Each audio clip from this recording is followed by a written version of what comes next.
Oke, sebelumnya perkenalkan Kak, saya Tiara Lestari, salah satu mahasiswa Universitas Pamulang, jurusan Sastra Indonesia. Sebelumnya saya mohon izin Kakak untuk mewawancarai Kakak atas tugas UAS saya ya Kak. Iya, boleh, silahkan. Oke, sebenarnya saya belum kenal Kakak terlebih dalam, boleh kenalin diri dulu? Kenalin, nama aku Alfi Bahaviani, biasanya dipanggil Alfi. Aku seorang lulusan sastra Indonesia kebetulan, sama dari Universitas Pamulang juga. Sekarang kerja sebagai salah satu guru di sekolah dasar. Oke, sebelumnya udah pernah buat karya juga Kak? Ya, kebetulan sudah ada 2 karya yang dibukukan dalam bentuk antologi gitu. Kalau yang secara pribadi masih proses gitu. Boleh jelasin nggak Kak, kenapa Kakak bisa gitu kepikiran buat karya tersebut gitu Kak? Kalau dari 2 karya antologi yang sudah itu karena waktu itu kebetulan ikut beberapa komunitas nulis gitu. Terus mungkin karena kondisi menulis, saya akhirnya ikut menulis gitu. Kemudian setelah belajar lagi di sastra, saya merasa bahwa dengan menulis adalah salah satu cara saya untuk menyampaikan aspirasi saya gitu. Ketika saya tidak bisa membicarakannya secara lisan, maka saya berusaha untuk menuliskannya gitu. Oke, sebelumnya selama Kakak buat karya itu, ada nggak sih Kak keluh kesah Kakak selama perjalanan Kakak buat karya itu gitu? Kalau sama pasti ada ya gitu, karena saya bukan penulis yang jam terbangnya tinggi gitu, kayak penulis-penulis terkenal misalnya Tereli atau Andre Hirata yang jam terbangnya udah banyak gitu kan. Kesulitannya tuh yang biasanya ya writer's block gitu, ketika saya nggak tahu nih harus nulis apa gitu. Kalau dalam proses pembuatan novel yang sedang saya lakukan, biasanya saya nggak tahu mau memberikan konflik atau mau menyelesaikan konflik dengan cara apa gitu.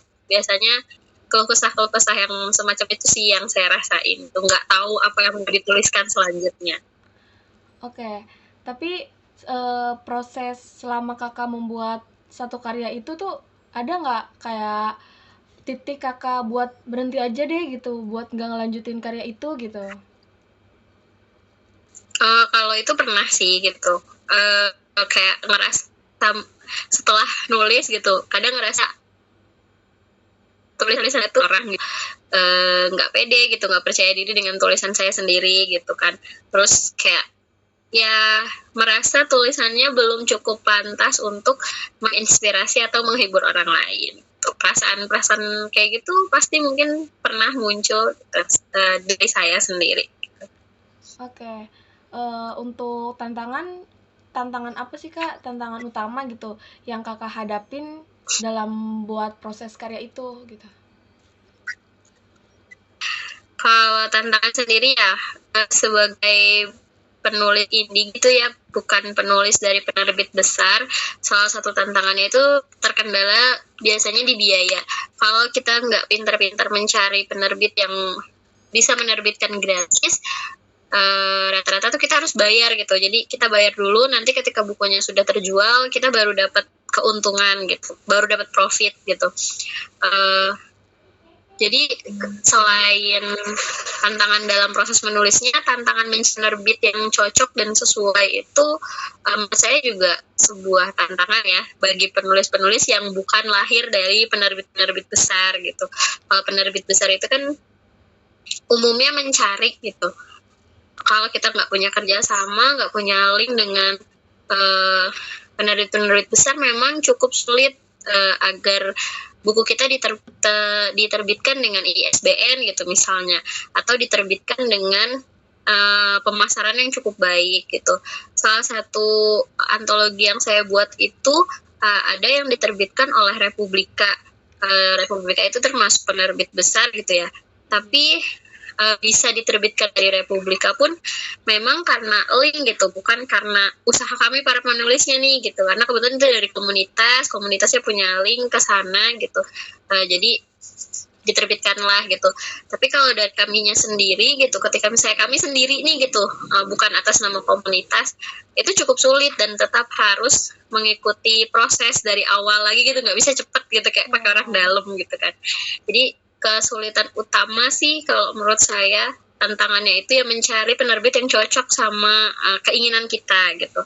Karena kadang nanti prosesnya ketika layout, ketemu dengan editor, terus penentuan harga itu akan sangat cukup rumit gitu, dan prosesnya akan sangat lama ketika kita tidak cocok dengan penerbitnya gitu. Oke. Tapi untuk sistem produksi karya ini, apa sih yang kakak tanggepin tentang sistem produksi karya di negara kita sendiri itu gitu? Kalau dari saya ya, kan banyak yang bilang kalau minat baca negara Indonesia itu sangat rendah. Padahal sebenarnya bukan minat baca masyarakat yang rendah, tapi bagaimana. Nah, kalau tadi kan prosesnya ya. Bentar. Tadi pertanyaannya tentang sistem produksinya ya. Jadi kalau menurut saya lebih ke arah penyebaran buku yang tidak merata ke seluruh Indonesia gitu. Kalau minat baca itu sebenarnya tinggi gitu, karena di daerah Jakarta, Jawa, bahkan daerah rumah saya ini sekitar Banten gitu, banyak banget komunitas-komunitas baca buku gratis gitu. Jadi kalau misalnya untuk sistem produksi terus bilang minat baca masyarakat Indonesia itu rendah, itu tuh salah sebenarnya. Yang kurang adalah bagaimana menyebarkan si buku-buku ini ke luar Pulau Jawa supaya lebih murah, karena banyak gitu dari teman komunitas buku yang saya temukan dari luar Jawa tuh selalu mengeluhkan kalau beli buku ongkirnya lebih mahal daripada bukunya gitu ya. Mungkin sistem itulah yang mempengaruhi perkembangan pertumbuhan penerbitan juga gitu kan. Banyak banget buku yang mungkin mau dibaca sama orang-orang di luar Pulau Jawa, tapi terhalang misalnya dengan ongkir, terhalang dengan jaraknya gitu kan, atau ya bukunya tidak bisa sampai ke mereka dengan cepat kayak gitu. Jadi kalau misalnya membicarakan sistem, banyak sekali sistem yang memang harus diperbaiki dari penerbitan ini gitu. Misalnya membuat cabang atau memberikan kuota khusus untuk keluar pulau kayak gitu. Banyak sekali sih menurut saya yang masih harus diperbaiki dari sistem produksinya ini gitu, karena ya itu tadi, ketika ada yang bilang minat baca itu rendah padahal buku baru itu selalu muncul, kan itu artinya bahwa minat baca masyarakat Indonesia itu tidak rendah, hanya saja pemerataan kepemilikan buku ini tuh terlampau kurang rata gitu. Hanya berpusat di Jawa aja. Tapi menurut Kak Alfi sendiri, setiap karya kan itu kan pasti mempunyai desain dan tata letak ya dalam mempengaruhi daya tarik sebuah buku. Itu gimana sih Kak cara kita memilih peran desain dan tata letak itu biar bisa mempengaruhi daya tarik orang lain buat suka gitu sama karya kita gitu? Kalau sebagai seorang, ini dari pandangan seorang penulis ya. Kalau dari seorang penulis itu kita harus tahu dulu buku ini ditujukan untuk siapa. Jadi ketika nanti misalnya kita berbicara sama bagian desainnya gitu, misalnya kita nggak bisa mendesain sendiri, terus kita mengutuk orang untuk mendesain tata letak buku kita gitu. Kita harus tahu dulu nih tujuan buku yang kita ciptakan ini untuk siapa gitu. Kalau misalnya untuk anak muda gitu, berikanlah cover buku yang menarik gitu, terus bentuk buku yang easy going gitu, yang bisa dibawa kemana-mana gitu kan. Misalnya ditaruh di tas bisa, ditaruh dibawa dengan tangan aja bisa gitu, karena kan anak muda zaman sekarang cenderung bisa dibaca di mana aja nih gitu kan.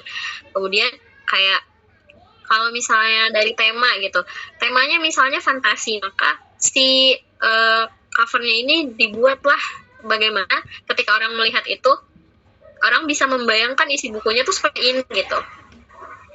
Terus misal dia tentang historical fiction gitu, kayak tentang sejarah, bagaimana dari buku luarnya ini sudah menarik orang untuk membaca gitu, dari segi warnanya, dari segi temanya gitu kan. Jangan sampai misalnya bukunya tentang religi gitu, tentang agama, tapi buku luarnya tuh tidak mencerminkan bahwa ini tuh buku agama gitu. Karena kalau ada istilah don't judge a book by its cover tuh kayak salah gitu kalau menurut saya, karena kita ketika melihat cover itu adalah pandangan pertama kita sama sebuah buku gitu. Bagaimana orang mau melihat buku, maka lihat dulu covernya. Kalau covernya itu menggugah seseorang untuk membaca, biasanya orang akan lebih mudah tertarik gitu. Jadi kalau saya memang suka dengan cover-cover novel yang banyak keluar di tahun 2020 ke atas ya, karena kayak dari segi permainan warna, dari segi gambarnya, karakteristik gambarnya tuh kuat dan bisa menggambarkan secara eksplisit apa isi dari si novel itu. Oke. Untuk penerbitan sastra sendiri itu sebenarnya menyesuaikan strategi produksi mereka sendiri atau dengan perubahan tren pasar preferensi pembaca sih Kak? Kayak misalkan gimana penerbitan sastra ini bisa menyesuaikan gitu untuk strategi produk mereka dengan perubahan tren pasar dengan preferensi pembaca. Oke. Kalau bagian itu sebenarnya kan sekarang ada, kalau menurut saya ada dua jenis penerbit ya, ada penerbit mayor dan penerbit indie gitu. Mungkin Tiara sama teman-teman juga udah belajar gitu ya di mata kuliah. Kalau penerbit mayor itu sendiri biasanya kan dia sudah punya pasar ya. Jadi mereka itu pasti punya punya pos-pos tertentu untuk menerbitkan sebuah buku. Oh, ini buku self improvement, ini buku sejarah, ini buku novel dan segala macam gitu. Nah, kalau misalnya untuk menyesuaikan dengan pembaca, kalau sekarang saya lihat itu biasanya lebih ke peran di media sosialnya masing-masing gitu. Bagaimana si media sosialnya ini tuh punya impact yang kuat gitu untuk menunjukkan bahwa mereka nih jualan buku tentang ini gitu. Jadi kalau di penerbit besar atau penerbit mayor, strateginya mereka itu sudah mulai merambah ke media sosial gitu kan. Terus kemudian ya diskon itu juga termasuk strategi gitu kan. Kalau penerbit indie yang saya lihat, mereka biasanya menyesuaikan dengan tren pasar gitu. Ketika misalnya tren pasarnya lagi seneng sama AU yang diangkat jadi novel gitu, atau dari Wattpad jadi novel, maka banyak nih yang terus kemudian penerbit indinya tuh nyari penulis dari Wattpad atau penulis AU untuk menulis cerita itu gitu kan. Jadi mereka membaca pasar, kira-kira pasar tuh lagi suka yang mana gitu kan. Misalnya pasar lagi suka dengan tema cinta segitiga, makanya terbitlah novel-novel cinta segitiga gitu. Itu mungkin bisa dilakukan penelitian lagi oleh teman-teman. Jadi kayak dilihat dari rentang waktu ke waktu dari penerbit indie rata-rata tuh mengeluarkan buku apa, itu bisa dibaca strategi produksinya tuh seperti apa. Jadi teman-teman juga bisa tahu gitu bahwa oh ternyata kalau dari penerbit indie mereka itu memang mengikuti target pasar gitu kan. Terus kalau dari penerbit mayor, karena mereka sudah punya pasar, mereka hanya tinggal ya mempromosikannya itu aja gitu. Jadi strateginya mereka itu bagaimana membuat pasar itu tertarik dengan apa yang mereka jual, bukan menjual apa yang sedang diminati masyarakat atau sedang diminati pasar gitu. Oke, tapi menurut Kak Alfi sendiri nih ya, apa sih yang membuat penerbitan sastra ini menjadi unik gitu bagi Kak Alfi? Oke, kalau dari proses produksi yang unik itu menurut saya bagian editing ya, karena ketika misalnya saya dengan editor itu kadang berbeda pendapat gitu. Penulis dengan editor suka berbeda pendapat. Bagi saya cara saya menggambarkan A itu seperti ini, bagi editor cara menggambarkan yang ini tuh seperti ini gitu kan. Nah, ternyata dari situ kita malah bisa menemukan cara yang baru untuk menggambarkan hal yang baru gitu. Jadi selama proses produksi itu teman-teman juga bisa jadi belajar gitu bahwa novel yang lahir dari sebuah penerbit bukan hanya hasil dari penulisnya itu saja gitu, tapi ya dari bagian layoutnya, bagaimana sih orang yang layout buku ini menata buku kita tuh jadi secantik mungkin gitu, bagaimana terus bagian visual memvisualisasikan novel kita dari covernya gitu, bagaimana editor membantu kita merapihkan agar sesuai dengan pasar atau agar ya lebih baik gitu tulisannya. Itu juga bagian unik yang kemudian bisa kita pelajari bahwa menulis buku itu bukan sekedar menulis terus jadi gitu, tapi ada proses belajar juga untuk kitanya selama proses penerbitan itu gitu. Jadi di kitanya belajar lagi, di bagian penerbitannya juga sama-sama menemukan apa ya, kayak kalau ketika penulis yang A ini maunya begini, kan penulis B ini begini gitu. Jadi prosesnya itu jadi saling gitu, saling belajar, saling memberi gitu. Itu yang saya suka sih gitu, maksudnya ketika melihat proses produksi penerbitan ini. Oke.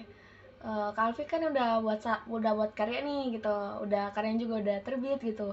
Gimana sih perasaan Kak Alfi ini semenjak udah mempunyai karya dan karya tersebut itu terbit gitu? Pertama pasti seneng ya, jadi ketika kita ngelihat bukunya ada di toko gitu, dijual pasti seneng gitu, atau produknya ada di sosial media lah minimal gitu kan, pasti ada rasa seneng, ada rasa bangga gitu, ada rasa ingin terus melakukan hal ini gitu.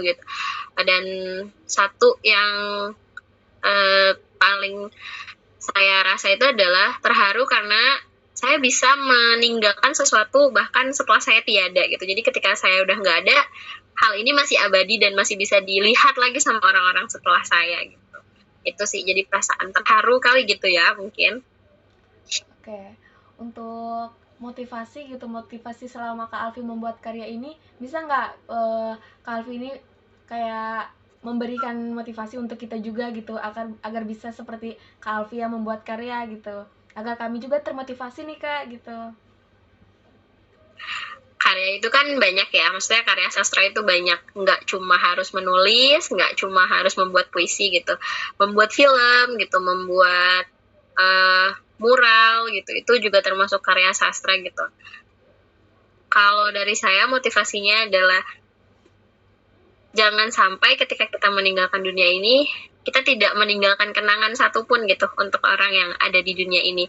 Jadi ketika kita udah nggak ada di dunia ini, seenggaknya orang-orang yang sayang sama kita masih bisa menemukan kita dari karya-karya kita. Entah itu dari puisi yang kita tulis, dari cerpen atau novel yang kita tulis, dari film yang kita buat, orang-orang masih bisa terus mengulang karya kita dan mengingat kita dalam karya-karya kita.